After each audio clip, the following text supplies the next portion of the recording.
Hello, Lisa Fugel here again. I wanted to touch bases and share some information with you about past topics and the upcoming week's topic. First, domestic violence. This clearly was a topic that really sparked your interest as nurses and women. I can see that will all clearly be advocating for your patients, and it's wonderful. Your discussion about it not just being women was important because it does affect men and women alike. I'd like to share with you a website that might also help support this population in the future. It's Title IX. A couple of you mentioned Title IX in your discussions, but Title IX is a federal law that protects students and campus employees from discrimination based on sex in education programs or activities which receive federal financial assistance. And sexual harassment, sexual violence, including dating, domestic violence, stalking, are all forms of sexual or sex discrimination that's provided by the Title IX and College Affirmative Action Policy. If you or know anybody that's a victim of one of these types of misconduct or criminal acts, you have the right to ask the college to investigate and provide prompt relief. So there's various resources that on your campus are available to you or to someone else that you might know. So it's always important to know that. Some of you mentioned even resources such as like the WYCA of Western Mass. There's domestic violence and sexual assault hotline. There's the campus police, but there's also local police that can help with matters related to, some of these stalking and sexual assault and helping file for harassment and restraining orders, etc. But there's other resources that they can be connected with as well, such as grocery assistance or emergency housing, utility assistance, bus tickets, financial counseling, legal advice.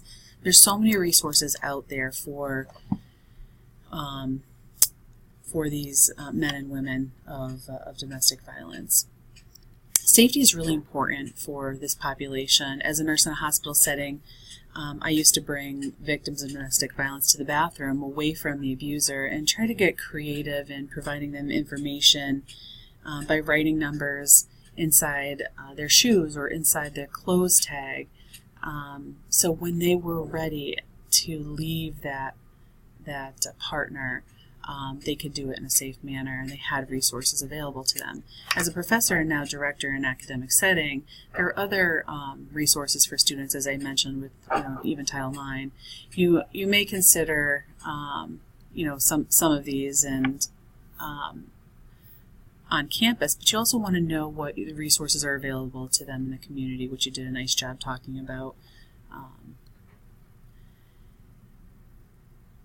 As a director and a professor, I still have to get creative sometimes and pull them away from an area where it could put them at risk if that person is on campus. So having fake meetings, and making sure that I'm getting them resources in a safe way. The second thing I wanted to talk about was the opioid crisis, and you can see here there's just another great resource. It's the U.S. Department of Health and Human Services. But there's so many problems that the opioid crisis causes for individuals and society. You did another great job of addressing some of these in the papers that you wrote. One issue some of you touched on was discrimination in this population in healthcare. Sometimes we see healthcare providers, nurses, physicians, etc. They get hardened by the constant abuse of the healthcare system by these patients with addiction. And yes, we often see repeat entrance into the system because they're drug seeking. However, it's so important to make sure that we are treating all patients with the respect and the same care that we would to anybody. I've seen providers thinking that a patient was coming in and they were just drug seeking, but thankfully, that care was still provided in a professional manner because it picked up those medical problems that person was coming in for, because certainly now this population is more at risk. We also have to work together to manage this patient with addiction differently. For example, a patient coming in that has pain, we have to believe them. We believe all of our patients. If they tell you that you're having pain, of course they're having pain.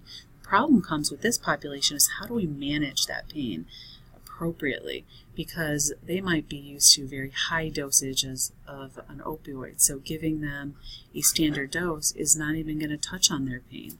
So it's working with the physician, working collaboratively with the healthcare team to try to manage their pain. And working, part of that means working with the patient.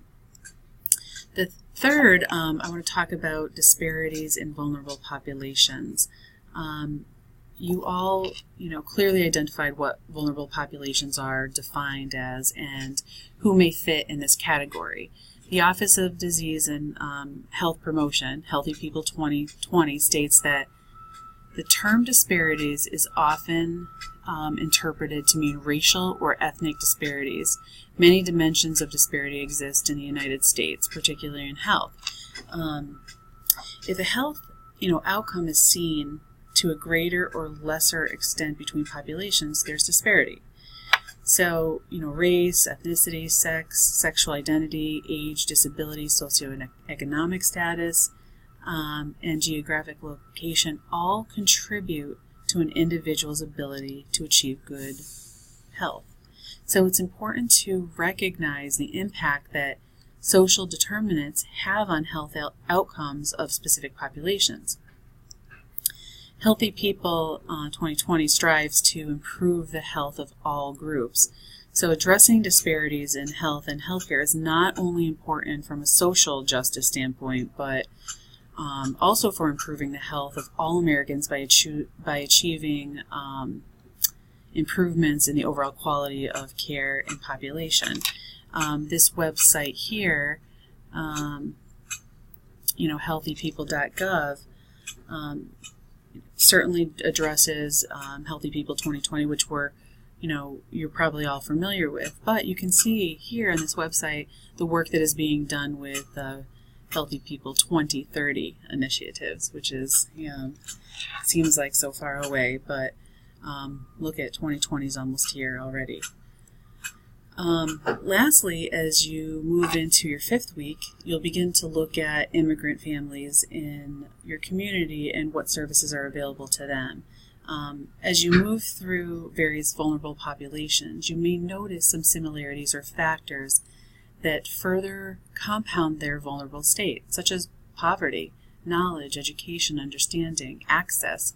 Now with an immigrant family, you're tasked with finding resources in the community to assist the family as well as identify problems holistically associated with the psychological, the physical, the cultural, social, and spiritual aspects. How will you advocate for this patient, for this family? As you choose the immigrant family, make this assignment really work for you professionally. Think about a population that you're serving in the present position, in your present position as a nurse, that you do not have a ton of knowledge about. Choose that population so it will help you learn more about them, their beliefs, their needs, available resources, etc., so you can better support their healthcare needs. That's it for today. I look forward to reading your work.